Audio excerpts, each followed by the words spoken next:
Halo, perkenalkan saya Yakub Sulfi Pratama. Pada kesempatan kali ini akan mempresentasikan materi dari ujian tengah semester tentang mata kuliah Cloud Computing.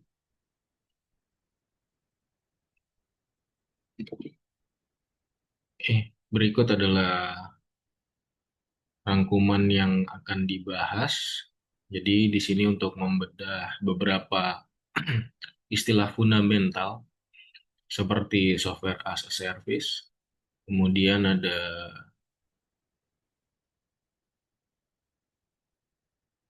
utility, computing, dan integrated network.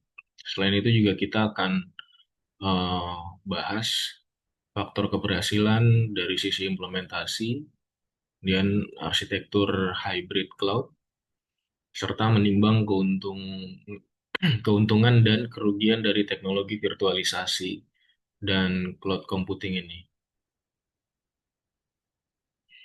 Jadi yang pertama ini tentang software as a service.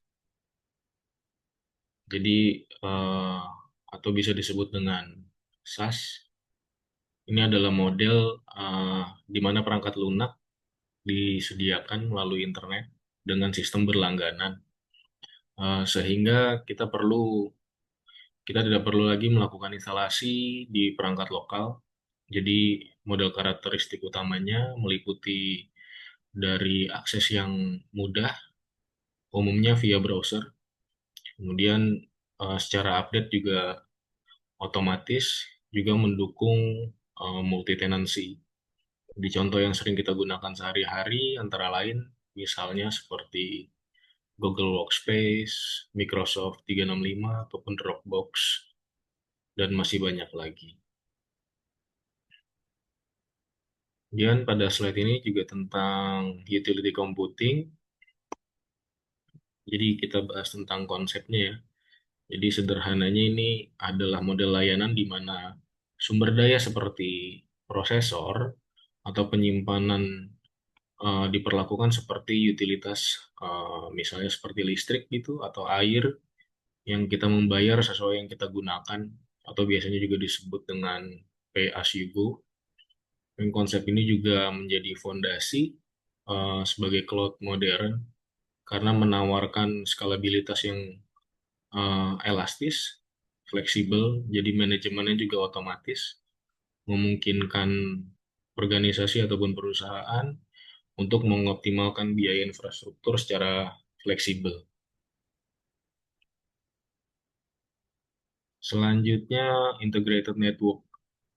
Jadi istilah ketiga ini adalah sistem jaringan yang menyatukan berbagai teknologi dan protokol menjadi satu dalam satu infrastruktur yang kohesif. Kemudian komponen kuncinya meliputi interkoneksi, multiplatform, dan keamanan yang lebih terpadu. Jadi manfaat utama dalam cloud computing adalah memastikan konektivitas yang andal, kemudian komunikasi efisiensi antara data center, pengguna ataupun user, dan layanan cloud itu sendiri.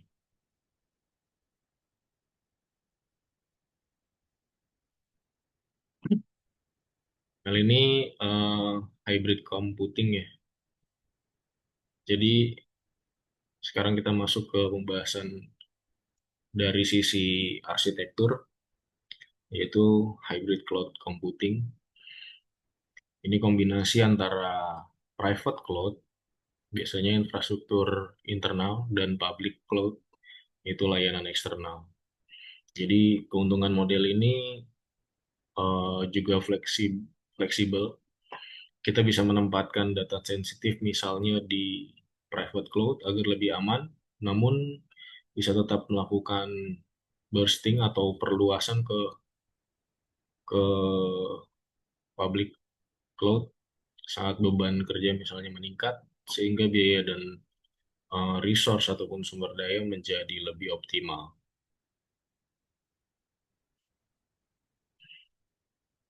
Dan ini adalah diagram arsitektur dari hybrid cloud.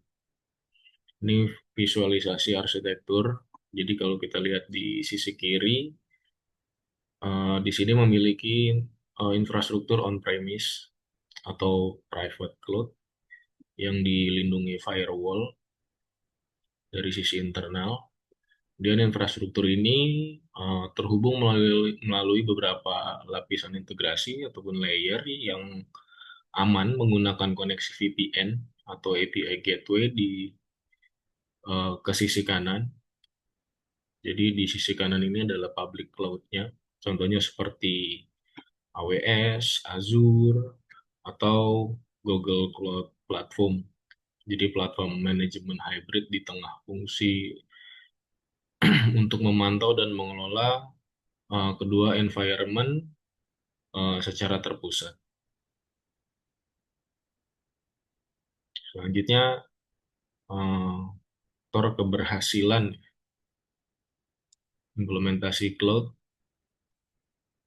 Jadi agar implementasi cloud itu sukses ada 4 faktor kunci yang harus diperhatikan. Jadi yang pertama skalabilitas, yaitu kemampuan eh, sistem menyesuaikan sumber daya secara otomatis. Kedua, eh, keamanan dan kepatuhan. Ini terhadap regulasi perlindungan data ya. Kalau sekarang ada PDP. Jadi yang ketiga, biaya operasional, di mana kita beralih belanja modal CAPEX ke belanja operasional OPEX, jadi lebih terukur. Dan yang keempat, eh, kesiapan dari sisi SDM untuk transformasi digital, untuk mengadopsi budaya teknologi terbaru. Kemudian tentang keuntungan visualisasi cloud computing, di sini diminta ada menjelaskan 8 keuntungan, diantaranya adalah efisiensi sumber daya melalui konsolidasi server, kemudian skalabilitas yang fleksibel dalam hitungan menit, kemudian serta aksesibilitas global. Selain itu, cloud juga menawarkan penghematan biaya, kemampuan disaster recovery yang lebih baik, selanjutnya proses deploy yang cepat, manajemen yang terpusat, dan tentu lebih ramah lingkungan karena pengurangan jejak karbon.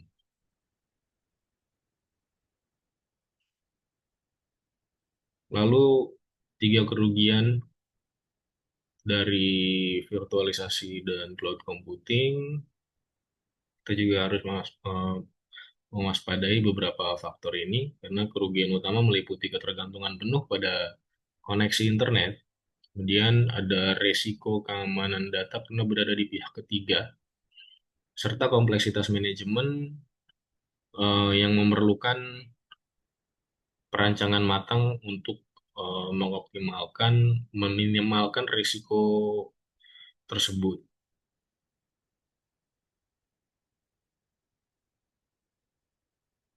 Baik, demikian presentasi dari saya mengenai cloud computing. Terima kasih.